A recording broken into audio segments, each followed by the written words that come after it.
right, we are back. Week 2, second pod in the books. Still And we're here. here Let's in do our it. sports gear. Buffalo Bills. Unintentionally, but makes sense. Have they gotten married yet? Haley and Not that I Bill's know of. guy? This was a random Old Navy find, actually, men's clearance section that I don't need a new sweatshirt, and I'm not necessarily a dedicated Buffalo Bills fan, but I think it was $6.38, so I could justify the expense, and it made sense. And of course, I immediately had to wear it. So here I am in my Bills sweatshirt. Is that Dick's by your house still open? The Dick's Warehouse? Where It I've gotten is. It's so not. many It's good not deals. worthwhile. Oh, not anymore. I got We that went in a like, heyday. Yeah. there's nothing $3 better than a find. shorts, the Tiva fluffy shoes that you wear as house slippers. I wear out and Yes. about all the time.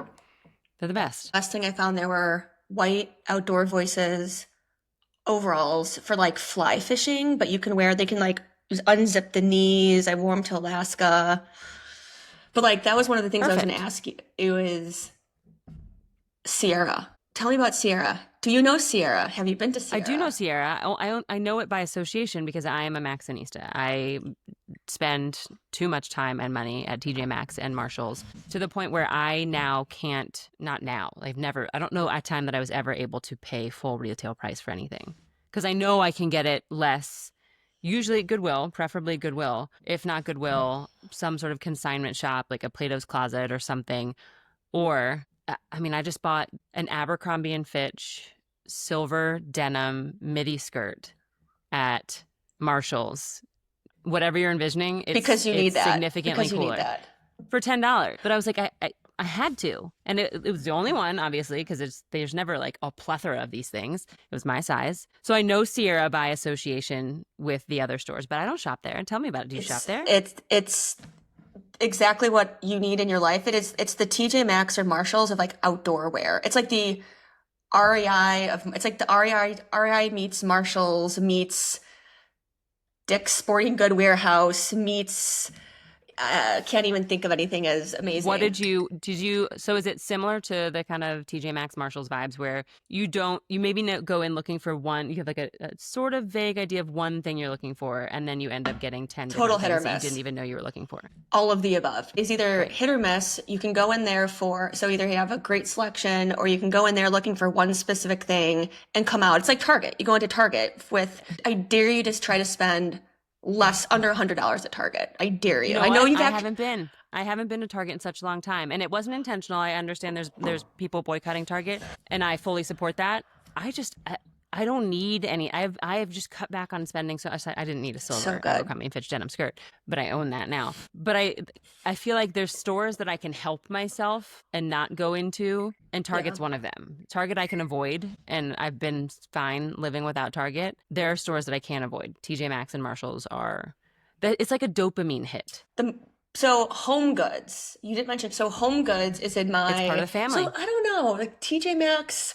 Again, a little bit like of a hit or miss for me. A Marshalls, sometimes I'll go there for like quick slip-on shoes for Maxx. But Home Goods, literally when I leave the house to do my errands in Kingston, Craig forbids me. He's like, "Are you going to go to Home Goods again? No more rugs, no more candles." I'm like, I just can't stop doing it. It's just like, it's the best refresh. And now Max is super into it too. He like loves going in there. And he picked out these like Hunter, like the Hunter boots. Like Hunter now makes branded, outdoor mats and kitchen mats because we need to kind of refresh. Yeah. And I'm now the woman who has the 50 pillows on the bed. I never thought I would be that person. My Aunt Chris is the queen of pillows at her place in Elkhart, and it's like the running joke. And subconsciously, I've now become the pillow person. And it is I don't think comical. It's subconsciously. It sounds like it is you. Like it's not subconscious. It exists. It's your reality. You can't deny it anymore. It is a conscious thing. I take off, part of my bedtime routine is I take off I think I have 12 pillows, 12 pillows off of our bed. And I take the pillows and I bring them into our living room, family room, because we're on a first floor. And it's part of the routine. If you walk into our house at any given day, I have 12 pillows just on my living room couch because I haven't had a chance to put them back onto the bed. And it is absolutely ridiculous, but I love it. I go into Home Goods and I buy my seasonal. I'm not a pillow person. How did we get here? I have come to realize that my ethos as a parent, as a as a partner professionally is very much do less. I am, if my kids are doing something, I'm going to stay out of it. I'm going to say less. I'm going to involve myself less. I'm going to try to let them figure stuff out themselves. If I am getting in and out of bed, I have the blanket I will sleep under. We just recently reintroduced a top sheet. We were not top sheet people for a while. We were just the fitted sheet and then a blanket.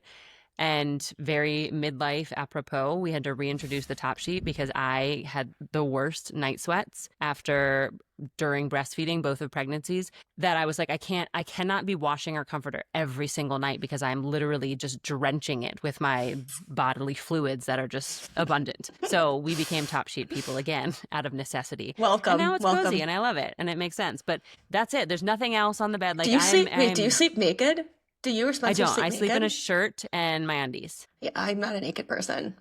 My husband's a naked sleeper. So is Hopefully Craig. okay with the Sorry. world. The world knowing that, since the world is listening. No, I have a best girlfriend who is also a naked sleeper. I'm not. Well, yeah, not that she cares. I get the naked sleeping vibe. I totally get it. If you have the right sheets, that feels great. Maybe in the summer, but I don't even like to sleep in shorts. I'm always wearing long, thin pants, t-shirt, like old threadbare t-shirt. Summer I'll do like a nightgown, like a big baggy cozy nightgown situation or flowy nightgown situation, but I'm for sure a top sheet. But I still sleep with my pregnancy pillow. I am not even close to being pregnant. I have the donut. It's like that. Well, yeah. No, it's like the C. I feel like sleeping with a body pillow is perfectly acceptable and normal at all phases of life. Yes. Men, women, children, everything.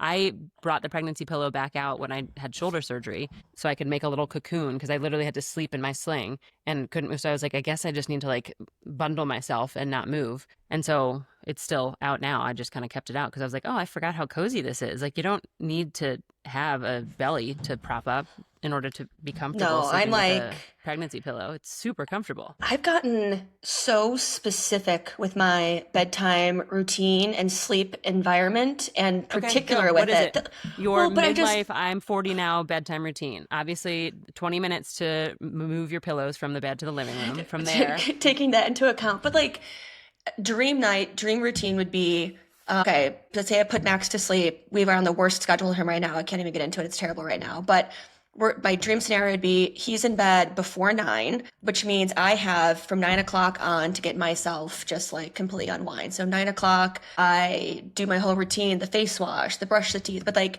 if I can get in bed at 9, I take my 2 Charlotte's Web chill sleep gummies. Okay. If I know I've been anxious all day or I have a lot on my 9, I might take a sleep gummy melatonin, also from Charlotte's Web. Huge fan of them. And not sponsored by Charlotte's Web, but we'd love to be. If you're interested, Charlotte's Web, please reach out to us. Thank you, sir.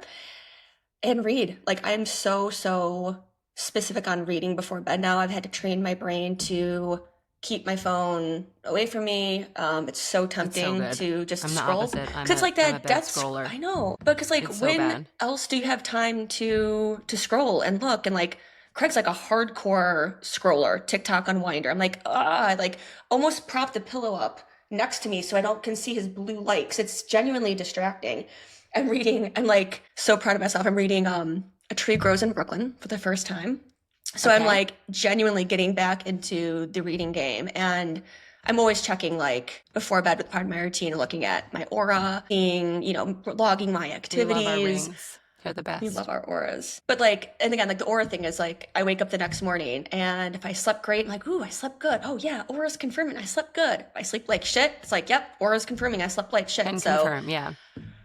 I don't know. I've been wearing that since like 20, I think like right around COVID, I think I remember I got it, but huge Oura fan. And I also got a new Garmin. No, you don't have an Apple Watch because you hated the pings. No, that's why I got the ring. I was so sick of being accessible 24/7 with my watch. Yeah.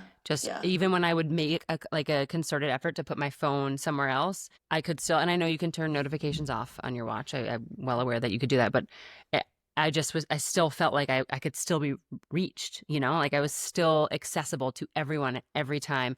And I didn't like it. And now I've definitely lost my phone several more times because that was the most frequently used feature on an Apple Watch for me. Find my phone. But on the Apple Watch, Do you voice text back on it, or do you actually like, or just use it for You the can voice text notification to back, then you go? can actually see emails, you can actually, I mean, you can Yeah. change what functions you're able to do, but like you could get a phone call and it'll start blowing up and then you have to run to find your phone, or you get a text message and you can get a preview of it and then you run to, respond to it on your phone because that's easier. It's like your phone's on a leash and the leash is attached to your wrist is how I felt. And obviously some people love it. And for a while I did Yeah. absolutely love it. But switching from the watch to the ring was so liberating. So liberating. And I'm still on my phone way too much. I am very, very willing to admit that. But the ring is such a wonderful change for me. And I'm also not someone who ever wears, like, you are a bracelet person. I don't wear bracelets, watches. I don't have things on my wrist. So it just Oh, felt look at my clunky. I got my Taylor's. I got my Great. Fearless from, Love it. actually, but the odd thing is neither of these bracelets are from when we went to see Taylor. These are just like, on Are those your little words? Actually, it What's is. that One company? is one's from Beyond Yoga, so that's a shout out to my friend Katie who gave me that. And this is like a Fearless one that I think I got this when I was in Cannes last I summer. think you And gave the one to founder our of Little daughter too. Words, Yeah, yeah, because you and I sat gave her next to. Fearless and Badass because she wore them. We found them and she wore them to get her flu shot last fall. And she was Oh, very I love excited to that. have. She was a fearless badass getting her shot. Yeah, they serve their purpose. Yeah. You want to know something random? Not to completely tangent, but I was curious when we started talking about doing this podcast, and I went back and looked, and you texted me on January 14th of this year and said, let's start a podcast. And I said, let's do it, because what else would someone say to that?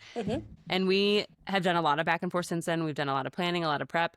We posted our first podcast episode went live May 14th, exactly January, February, March, April, May, 4 months after we first talked about it, which I think is crazy and pretty impressive. 4-month turnaround time. Just idea into action. I think Boom. the hardest thing is just like the first thing, or just the hardest step is just taking that either first action or that first recording or first publish or the first blog post or the first post or the first whatever it is, the first run, the first anything. And so, yeah, I went back, listened to our first. We haven't really even promoted it or plugged it too much. No. Actually, not even at all. I should probably. We haven't We can get onto that. I haven't told people it exists yet.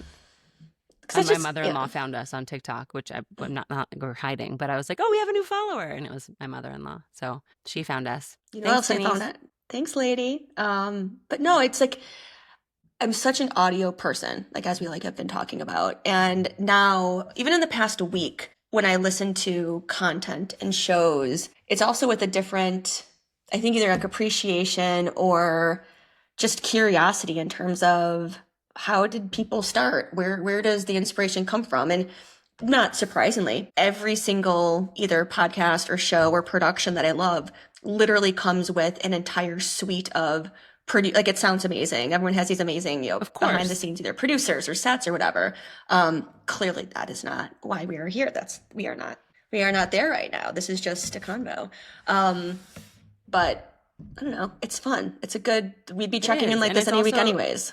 And we talked about that last week, which I think is so interesting. There's so many podcasts that are fantastic and, we would recommend. There's some podcasts that we were super excited about. And looking back at those text messages when you said, let's start a podcast, there was one podcast in particular that had just come out around that time and we were both super excited about it and just weren't really big fans of how it turned out. It wasn't. And Can we talk about it? Is that too shit posting? Because do you know what I'm talking about? I know exactly. And I think they'd come for us.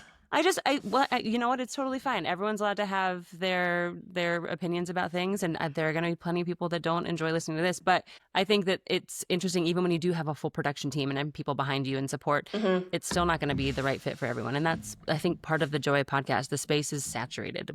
We're very happy to say that. We're not the first two friends to be like, hey, let's start a podcast. This is going to be fun.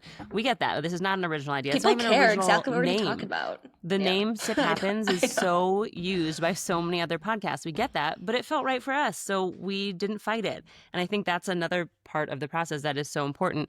Yes, one of the hardest parts is actually just pulling the trigger on the first one, but it's also finding someone who can roll with everything with you. And we have been equally flexible going through this and kind of acknowledging and realizing it doesn't have to be perfect. We are not committed to this, not in terms of the podcast. We're committed to the podcast. Like if there's something about the art we don't like, we can change it. if there's something about the format that doesn't make sense to us, if we want to try a different format, longer format, short, we can do whatever we want. And that's perfectly fine. And I think being able to have that flexibility makes it so much easier and so much more fun. We're not taking ourselves too seriously. It's a podcast, two friends chatting about But life. when you said art, shout out Laura Nash for our Yes. cover art and logo design. Yes. When we start talking about this a little bit more in social and promoting, I will drop all of her links. She is a super talented illustrator, graphic designer. She just wrote and We can designed, I also think, her drop first what children's we book. started with and sent her so that people have a point of reference for what she was able to turn our sip into, because Yeah, I mean, it's much better. it was a little We did our Canva. best using the free resources in Canva. Sure, good job, Canva. But clearly, art and graphic and logo production is not my forte. And so I sent it to a very talented friend, Laura, and just said, Thank you, hey, Laura. any sort of tips? And instead of giving me some tips and ideas, she sent us back a host and a suite of beautiful logo options and creative for us to use across all of the platforms, which was amazing. So highly recommend working and tapping Laura for any of your design needs across brand or business. But yeah. So what are you doing this weekend? I don't know. I hope this rain stops. It's been just blah. It's been very, very rainy, very gross. I had the pleasure of making muffins today with Harry, which was really nice. He is home from school today. And it's been really just kind of chill, nice to relax. I think we talked about this last week, but I have 4-day work weeks at my company by design. My team deserves them, but you know what? I also deserve them. It's nice for me to have a break, and that's very much the way I, present to them. If I want a break, I'm sure you want a break. So let's all work our asses off for the first 4 days of the week and take a long weekend, because it's nice to be able to do that. So I'm enjoying take my a break and watch Ransom Canyon. So what started off as being, and I'm Googling it right now, what is got it? into it. Oh wait, did you watch? No, So it gets better. I can't get my husband on board. That's the problem. Well, it's definitely a show. It's like so I have shows that Craig and I will watch, which is rare because like we don't, I don't know, like our evenings have been so crazy because we're the worst parents, and literally Max stays up until, I don't know, 9:30. Sometimes he reads books in bed with us and we'll carry him up. Like we're just on the worst routine right now. So our evenings have been shot. Like Ransom Canyon is a show that I watch when I'm foam rolling or after I've, I don't know, gone for a run or a workout and I'm theragunning, or it's the show that I have on like my Google Home in the kitchen as I'm, doing dishes or prepping dinner, and I can kind of like, you kind of half watch, half don't watch, because you don't need to actually physically pay attention and watch, but understand I feel like what's going on. you have a child who is the age that you can do that. Yes. Max is very independent and will be playing by himself and do other things. There's a 0% chance I can have anything on while I aspire to get to that level of parenting one day, but we're not quite there yet. Yeah. I don't have cooking shows. We put on like a martini mix or something. But Ransom Canyon sounds right up my alley. I want to watch. I keep bringing it up because, I guess for two reasons. One is I also watch Landman. Did you know Landman? It's with Billy Bob Thornton. It's part of Taylor Sheridan's entire universe. So he did Yellowstone, and has he made an appearance in it yet? That's his MO. I think he did. I think. But two characters that stand out for me, Ali Larter and then Minka Kelly, are these. Oh my gosh. Okay. So Ali Larter and Billy Bob Thornton, two names that I have not heard in forever. Good for them. And the show is built around them. Like you watch for Billy Bob because he's just a phenomenal actor. You watch for him, but then you also come for the eye candy of Ali Larter, who just continues to age in the most gorgeous way. It's like, but clearly, she looks her age. Like she's had probably work done here and there, but it's done in a way that just, I don't know. She looks so appropriate, and that's the same vibe I get from like Minka Kelly, who, she's on this show that's like, Yellowstone-esque Ransom Canyon show, and she's still gorgeous and beautiful, circa Friday Night Lights, but she's aged perfectly. I'm like, yes, more of this. Like, they all have their long like Mormon mom waves, even though they're not Mormon. Right. Great. So, I've got my humid waves going today, which is just the best. I feel like I just saw Ed Helms was on Chelsea Handler's podcast, speaking of aging appropriately and gracefully, and she was commenting on how he seems to have gotten handsomer with age. And I think it's such an interesting thing that, sure, he's a very handsome guy. I've always thought he was handsome, during the office days, and he's very handsome now. But I think I think people have a new appreciation nowadays, which I also appreciate, for people aging gracefully, people actually Mm-hmm. aging, people aging beautifully. Like a Pamela Anderson, who is now Just hitting gonna all the say red that. carpets without makeup, is a goddess and a queen. And I absolutely love it. And I think that there's so much when we were growing up about, oh my gosh, gray hairs, wrinkles, all these things that you are taught are bad and negative and not good things. And now that I am in my 40s and even in my 30s, I came to appreciate these things. I'm like, I love my gray hairs. I love my smile lines. I am not someone who uses products, fillers. I do, occasional skincare stuff. I try to be good about that, but I've never done Botox. I don't care if people do Botox. If that works for you, fantastic. But I have such an appreciation for looking your age and your face and your body telling the stories of the life that you've lived. That was beautiful. Hey, thanks. But I Thanks. was I when I was scrolling, I think I came across a quote that was like, "You will never be as beautiful or healthy or as you are like right now." It was something along those lines, or it was like wherever you are in 50 years, you would kill to be where you are today in Totally. your body with that type of health. I mean, and so even going back and looking at our treasure trove of photos from over Oh the boy. years of us in, New York, and we're kind of going There through were all those some like oldies phases. but goodies. But like I was looking back on those, and obviously this is through the lens of like you don't realize like how just young you were and thin, I've always had a very healthy relationship with either my body and food and everything. I was looking back and like, wow, I was so thin, and like again, like in my I don't know, you don't think about that when like you're younger. Not that I'm thinking about it now. I don't know. I know it sounds kind of weird, but I guess my point is, in looking back at all those photos of when we were all in New York, you don't realize how just like, I don't know, young and youthful you are. I was like, wow, it's amazing. So, Yeah. Yeah, it's a completely different era of life. And I think, to put just a little bit of context, so we met when we were 25 years old. Your 20s, your 30s, your 40s, they're all completely different. And I think, we met in a time in our lives when we were, you know, meeting guys at bars and going out with them the next day for day drinking and watching sports at bars and going on bike rides and going to an outdoor beer garden and having drinks there. And obviously this is very heavy drinking, where there's a lot of drinking involved in all of this. But I think it really was just an era and a time of our lives where we were always going, going, going, going, going. And you don't even realize, I didn't at the time have an appreciation for just the energy, the amount of energy. And I think it's always so silly when people are like, oh, you think you're tired now, wait till you have kids, or you think you're tired now, wait till you have teenagers, or whatever. Like, everyone's allowed to be tired. We're all tired. We're all doing a lot. We're all tired at all phases of life. That's fine.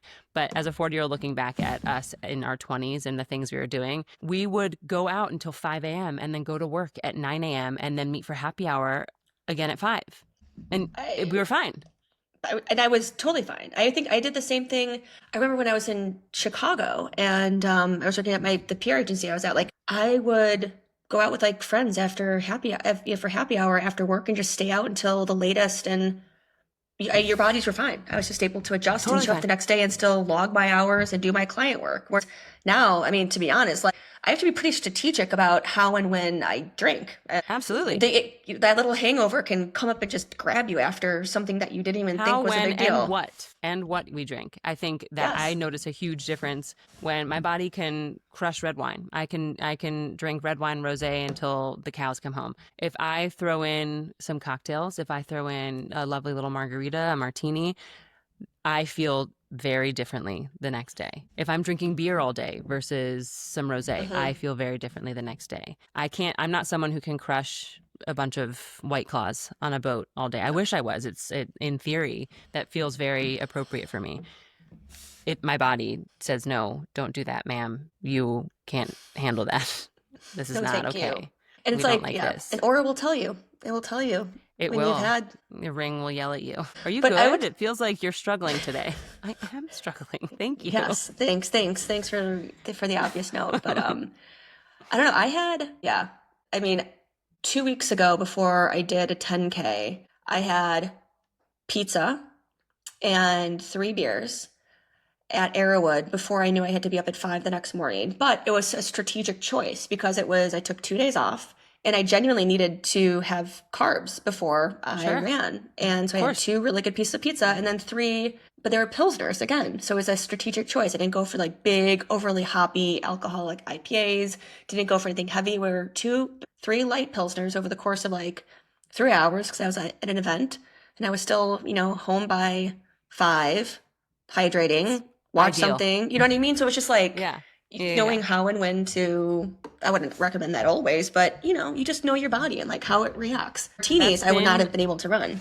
that has been I don't make New Year's resolutions. I just like to kind of think about something and I guess it's just another way of saying resolution, but I think about something every year that I'm like, I want to do this. I want to, like, 2 years ago, I decided I wanted to be more intentional with my time. So, being able to say no to meetings that didn't make sense to me, being able to reach out to friends that I haven't seen in a while and actually try and make plans, those kind of things. So it's not necessarily a resolution. It's not like, Lent, like I'm giving something up or adding something. But this year, my whole plan for 2025 was to get to know my body better. And that included going to the eye doctor, learning that I needed reading glasses. It meant, going to the dentist, learning that I have sensitive teeth, so much so that I need prescription sensitive toothpaste, not just Sensodyne. Like, this is apparently a big problem for my mouth. And one of the things that I really want to do is I think it's called Stilo, and it is a glucose monitor that obviously there's people that that are diabetic that wear these and you see them often, but they have them that you can wear even if you aren't diabetic. So you can actually see how your body reacts to the things that you're consuming and monitor your own blood sugar. And I haven't started it yet. I'm hoping to do it in the next month or two. But something that I'm so curious about is learning how different types of alcohol affect my body. How I have such a sweet tooth. It's very specific to just super disgusting artificial gummy sour candies. Wait, It's not I'm like chocolates. super.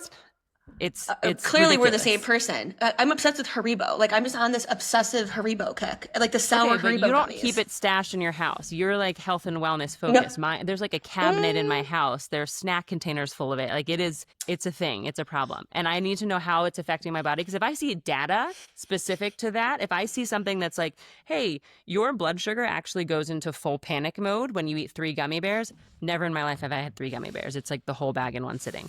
But if I see data and information that can tell me exactly how things are impacting my body, I will be able to make changes. I want to be able to make informed decisions about my own body. Or if I see something that's like, hey, you can have 17 nerd clusters before your body goes into panic mode, I'll be like, great, 16 it is, whatever it is. But I'm really, really curious to try it and learn how different foods are impacting my body.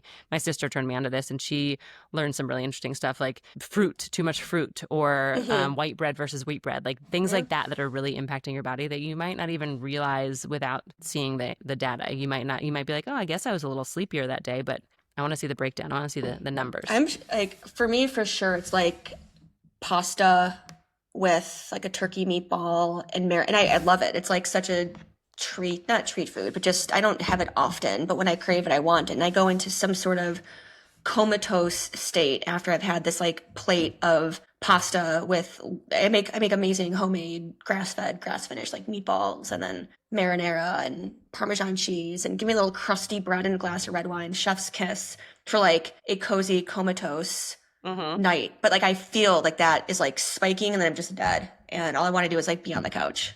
I'm sorry you experienced that. That meal sounds delicious. But I'm also laughing because I'm curious if this is now 2 episodes in a row, or only 2 episodes, that you have used the phrase grass-fed, grass-finished. And I'm curious if you're going to work that into every episode moving forward.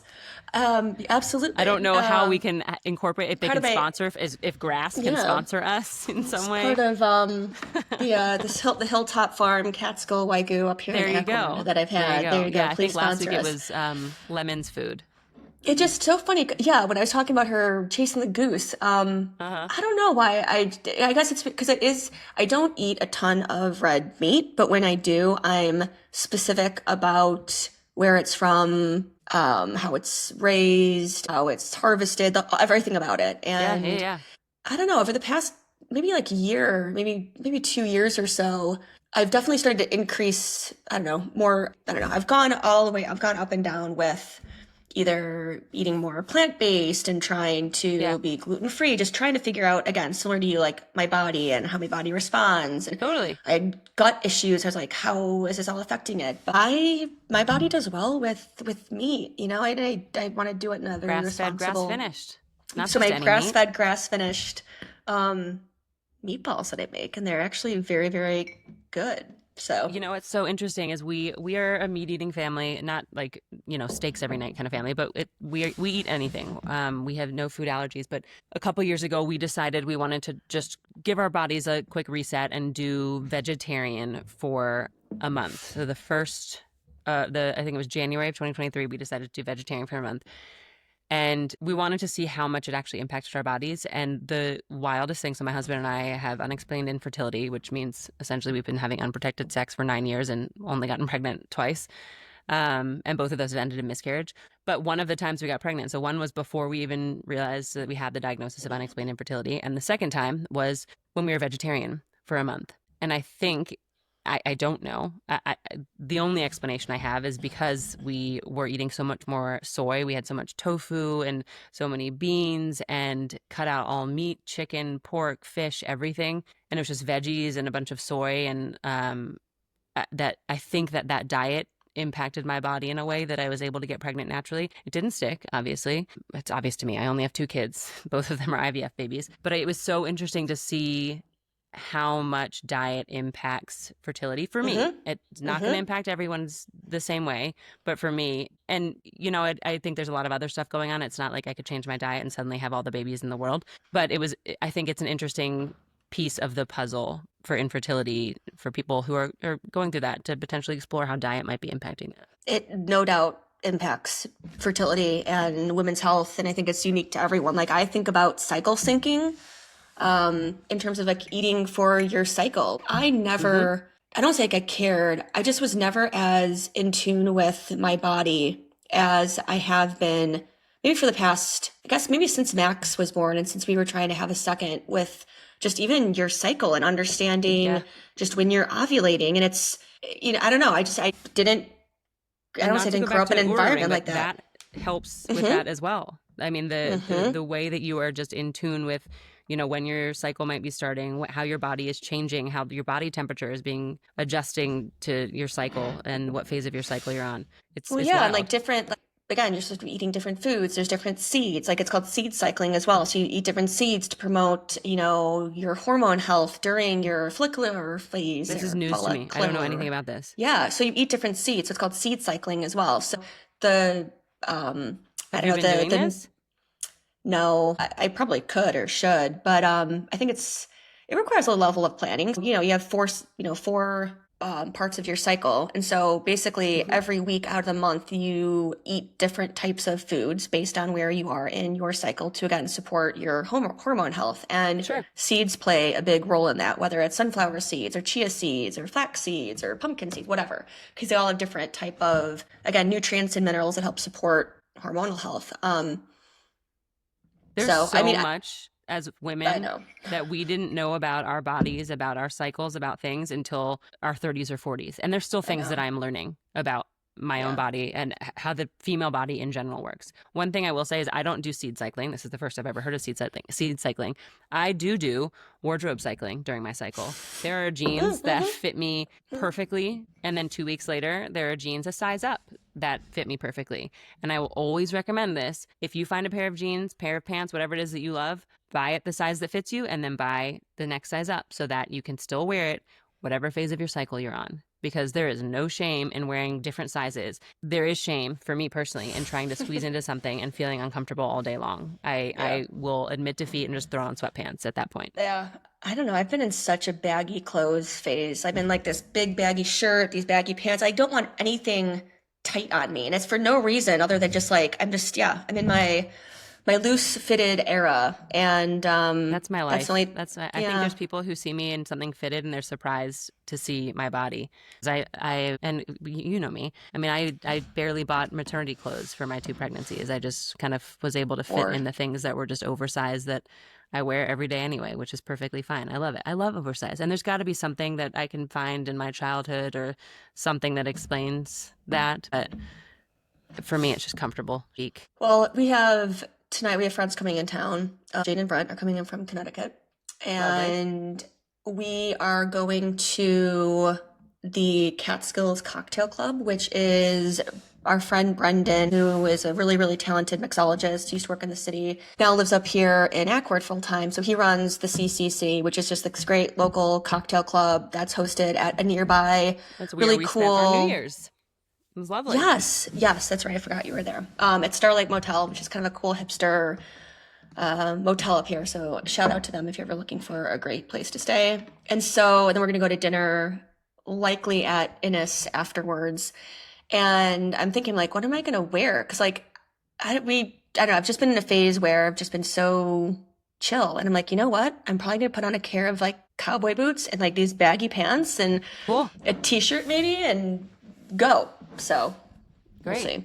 I love it. We just decided to plan a date night for next week for the first time in a very long time. Spencer, my husband, started a new job in January, and it's just been really busy. He loves it. It's going great, but he is not available for date nights as much. So our Gammy, his mom, my mother-in-law, is going to watch the kids next week, and we're going to go on a date night. And I texted him yesterday and I said, hey, what are your thoughts on Olive Garden and Thunderbolt? And he was like, yes, absolutely. That's literally all I want to do. So we are going to Thunderbolts, Olive what's Garden, that? the new Marvel movie. So Olive Garden, I feel like in its prime was exceptional. Like I grew up on Olive Garden, like before and after soccer games, unlimited breadsticks. That salad was great. I have to say, I went to Olive Garden maybe a year ago, and it was like up in Albany after I picked my mom up from like the Albany airport. Okay. And I think it was location. So I think that we also chose a very, you know, C-class Olive Garden because it was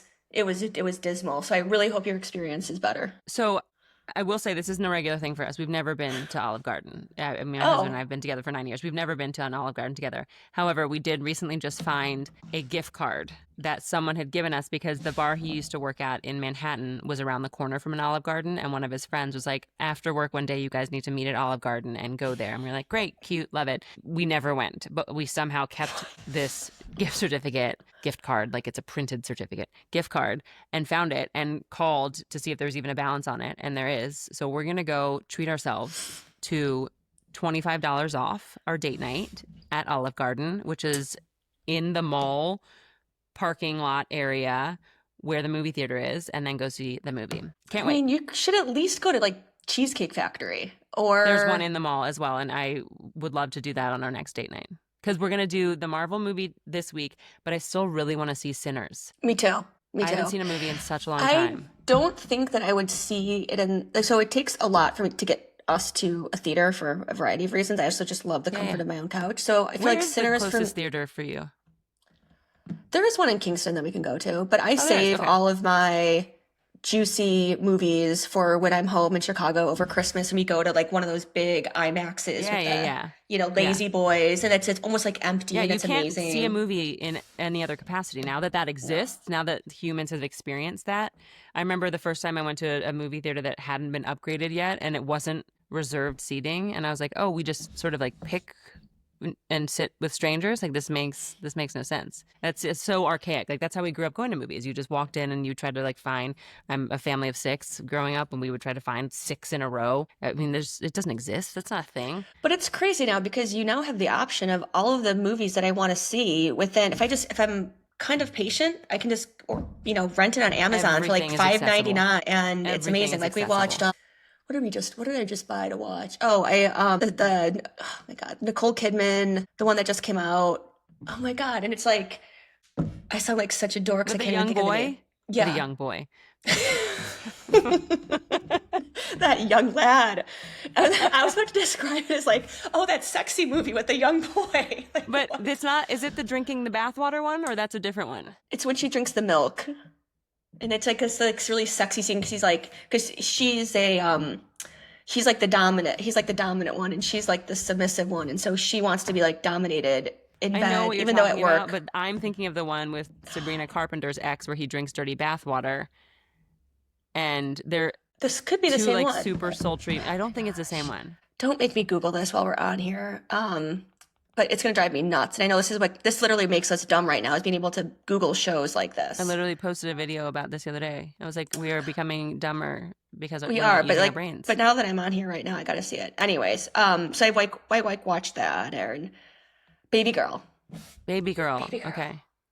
Remember we went to see, didn't we go to see what was that other, like sex addiction movie in Chelsea that we saw together with Carey Mulligan? Michael Fassbender? Yes. What was that? Remember that one? Like, why did we go see that in the theater? Like all I remember was there was a full frontal Michael Fassbender. Yeah, he's a complete sex addict in it. That's the most memorable part for me. Clearly, Michael Fassbender. It's stuck in there. Pun intended. Yeah, but I don't know. Oh God, here we are. We haven't been to him, but I love the experience of going to a movie theater. And I had to train my husband. He's someone who still thinks that he will be arrested and thrown into a federal prison for taking snacks onto an airplane that he didn't buy at the airport, for taking snacks into a movie. And I had to train him. We would bring, bottle of wine and a cheese tray into the movie. I was like, why would you not? Like, this is what we want.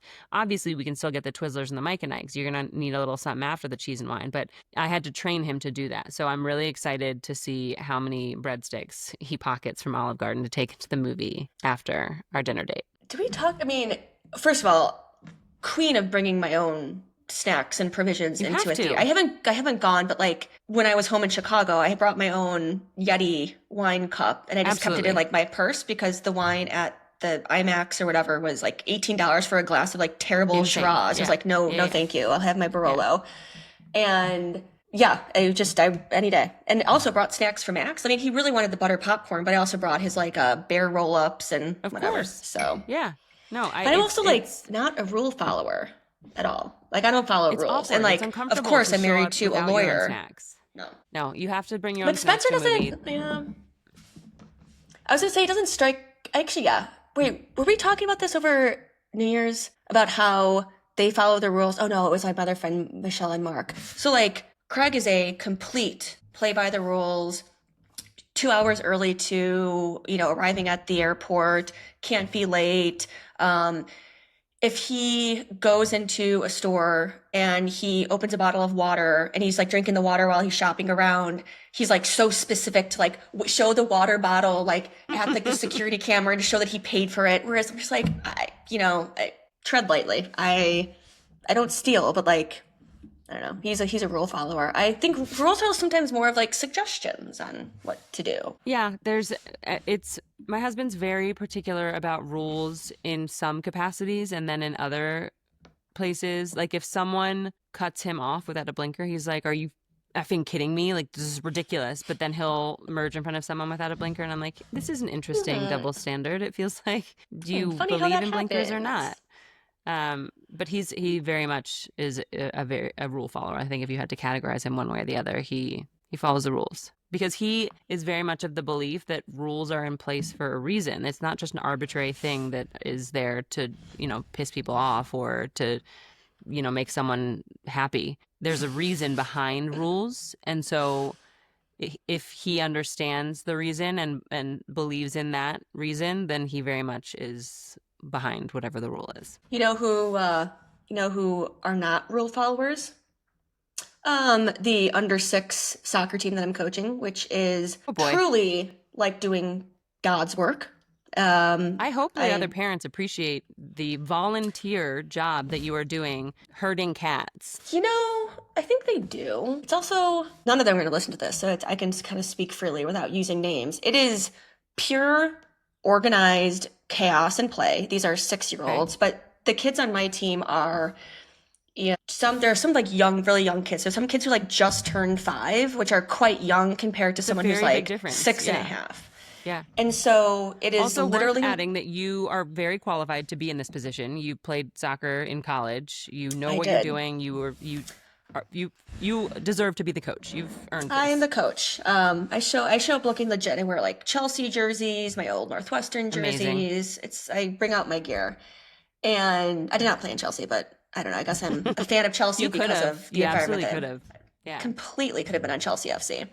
And I walk in, it's a scene from Ladybugs. It's literally Ladybugs, where you have this girl who's always wearing like full-fledged jewelry for soccer, doing mud pies, okay? Love her. She's over there. You got this one kid who I actually love, but he's just like this bulldozer. So he's just this like toe ball and this ball everywhere. The balls are going places. He doesn't understand about like Uh-huh. light touches, hit with your instep. So the ball's going crazy.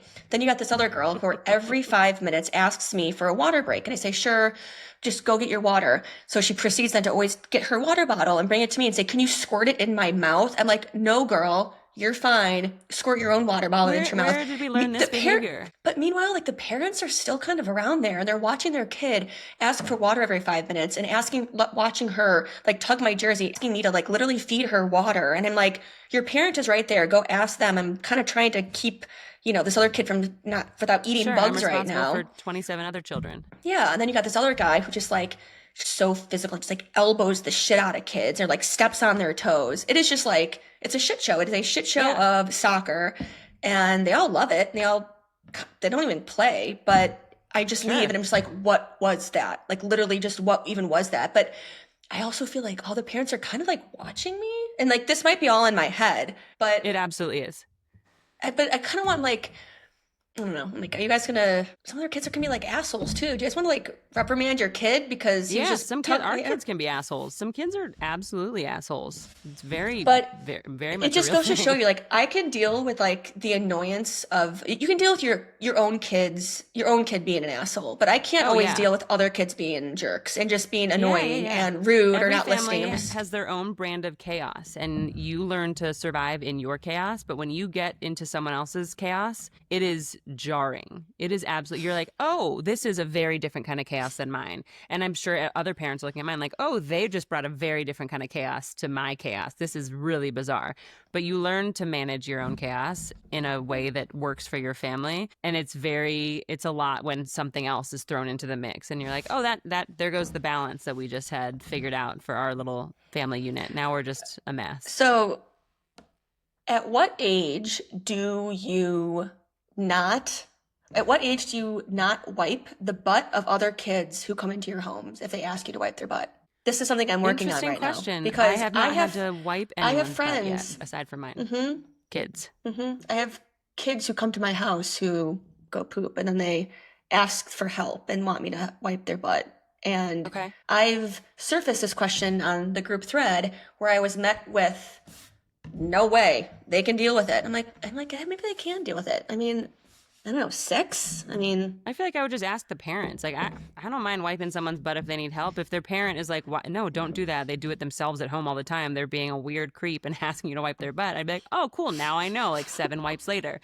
But the parent might also be like, yeah, I'm not comfortable with that. Please, I'll work on wiping with them at home so they learn and they don't ask you. I don't know. I always just ask the other parent. I'm like, I don't know. Like, and I will tell now it's not something I've thought about, but I'm like, okay, now if my kid goes on a play date, because my kid, when she goes potty, she'll bend over and touch her toes and be like, Mom, Dad, and like scream and yell. And we're like, you good? And like lean around the corner and she's just like butt in the air, ready for a wipe. But I feel like I will now, if she's going to a play date to someone's house, be like, hey, by the way, she doesn't wipe herself yet.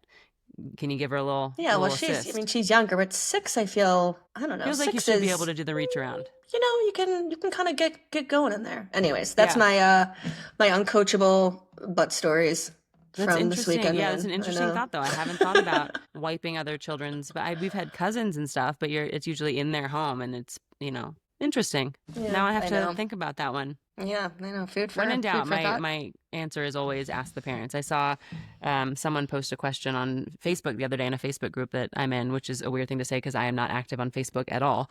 But I randomly opened it for work and someone asked, my kid was invited to a birthday party. Should I bring a gift? What's the protocol? And all these people were commenting saying, always, I do $20, $30 for a good friend. When in doubt, these are my favorite go-to gifts. And I stopped scrolling because I was like, this is silly. But I never, in the time that I was scrolling, saw anyone say, ask the parent when you RSVP, which is literally the only thing that I don't know. Why would I drive myself crazy and try to figure this out and go to Facebook and type the question to a bunch of people who aren't the parent throwing the party when I could just type the question to the parent? I'm assuming them. It's a kid in the class or something. You got the invitation. You have to be able to ask them. I ask the parent. I always have to ask. Like, I ask you. I ask friends. Because, like, I don't know. What is your kid into these days? You're Just great about let me asking. know. You're not, you even go beyond that. You don't just say, what is your kid into? Before you even get to that question, you always say, do you need anything? Do you want anything? I know your kids already have a Yeah. lot. You even Just preface it think with, about do the you want stuff that we anything? all have. Like, oh my God, I was just cleaning the house today. Like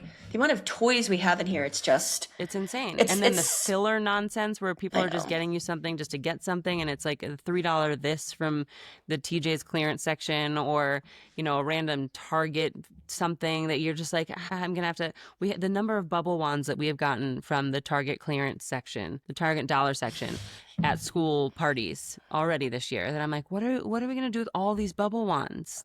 I don't need them. I don't need them. It's I just more know. stuff in my house that I have to think about. I know. I gotta get rid of a ton of things right now. It's been Do you want like, some bubble ones?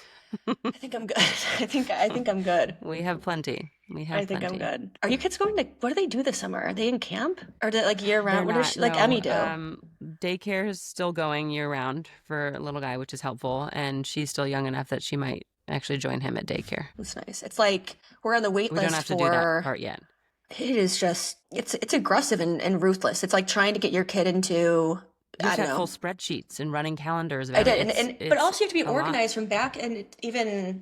January. It was crazy. I'm like, I don't even know what I'm doing tomorrow, let alone end of August for my kid. But yeah, we're on the wait list for a couple of camps up here. And even when I had my act together and I was like on the computer at 12 noon when registration opened, I was ready to go Yeah. Yeah. and he's still on a wait list for Of two course. things. Of But course. And I would imagine there aren't too many options up there. there are actually it's the opposite. It is a Really? smorgasbord of amazing options because what people do Oh, it's is amazing. yeah, people have second homes up here. They come up from Sure. Brooklyn, they come in from Western Mass, from Got the it. So they're Poconos, wherever. servicing second homers from the So city.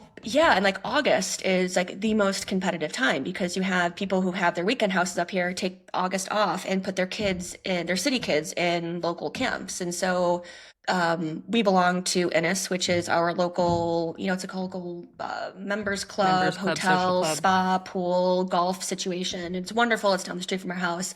And one of the big perks of being a member is you get access to their kids' summer camp, which is so lovely and convenient. You do swimming, you do golf, you do tennis, and it's pretty small and a really good counselor to camper ratio, and it's amazing.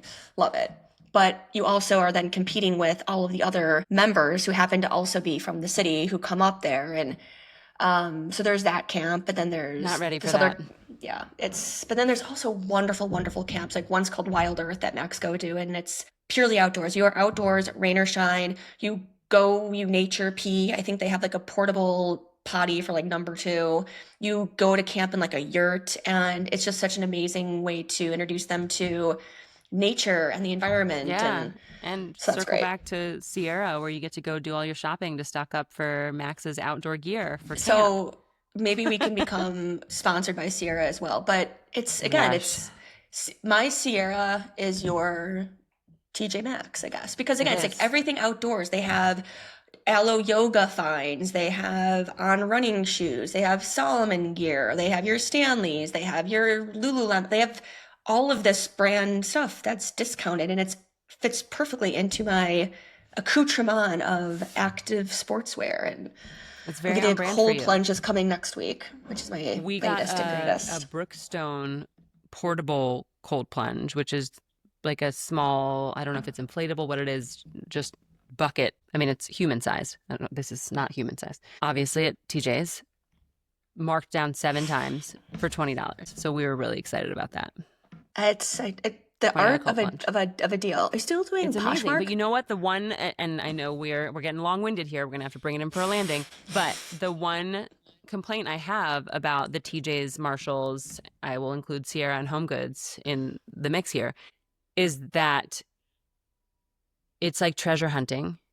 And you will find something that you will never, ever find again. Or you'll find something that someone will see and be like, oh my gosh, that looks so great. Where'd you get it? And they'll never be able to find it, which is so difficult. For example, right now I am on the last few bits, little drops in the bottom of one of my favorite skincare. And I have very sensitive skin. I don't do a lot of skincare because I don't like putting stuff all over my body. But I found this brightening vitamin C serum from Versed at TJ Maxx about a year ago, and I know I'll never see it again. I'll post about it on our social media so that other people can look for What's it the out in the brand? wild. Versed? Versed. I don't know. It's from the Danielle Bernstein, which is Oh yeah. Who, what, slightly where? random and annoying.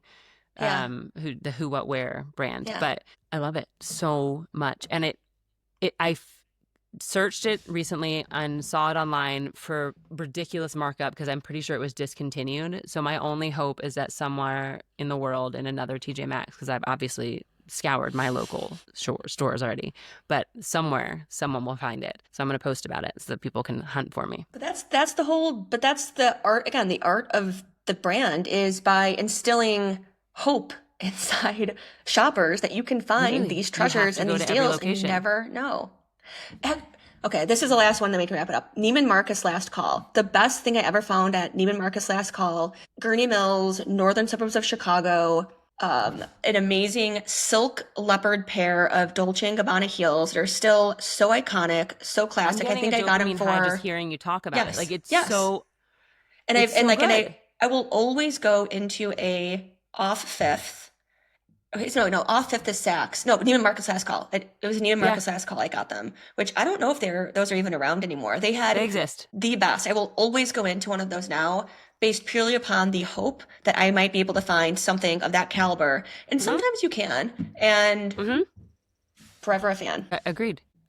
I will say I have so much Zara in my wardrobe. I have not stepped foot in a Zara in years. It's all from TJ Maxx or Marshalls that it doesn't sell in their store, so it gets sent there, and then I find it and get excited about it and love Zara, but only, does this count as secondhand Zara, or like just sad leftover Zara? It's crazy. It's the dopamine. It's the hunt. And then you get to search how much it was retail, or you see the original price tag on there, and it's just, your whole body lights up, and then you have to tell somebody about it. You got to call a friend or text, You know, just got to start a podcast and just talk about it. You got to start a podcast just to talk about it. We're going to have to add a segment. You know, what kind of bargains did you find this week? Well, we might need to. I will crush that. I think actually, maybe I should save it because I have a feeling mine is going to be a pair of loose-fitted, baggy jeans from The Gap. Because actually, The Gap is having a little bit of a renaissance these days. It is. Yeah, I mean, like Abercrombie usually did. Abercrombie made a pivot, and I'm telling you, The Gap I love. I will fall into The Gap over and over again. I just think of the line from, remember when Steve Carell, Ryan Gosling goes to Steve Carell, he's like, do better than The Gap, Cal. From Such a Crazy good movie. Stupid Love. Crazy Stupid Love. Crazy Sex. Look at us Crazy remembering the Stupid name Love. of a movie finally. All right, we should leave it at that. We finally, All our right. brains kicked in. We should walk away before we spiral Mug again. of coffee. Okay. We'll drop fun links on the socials. Tune in next Make sure week. you follow us at Listen to Sip Happens. Thanks, Denise, our only non-us listener. Let's see who else we can rope in this week. Bye. Cheers.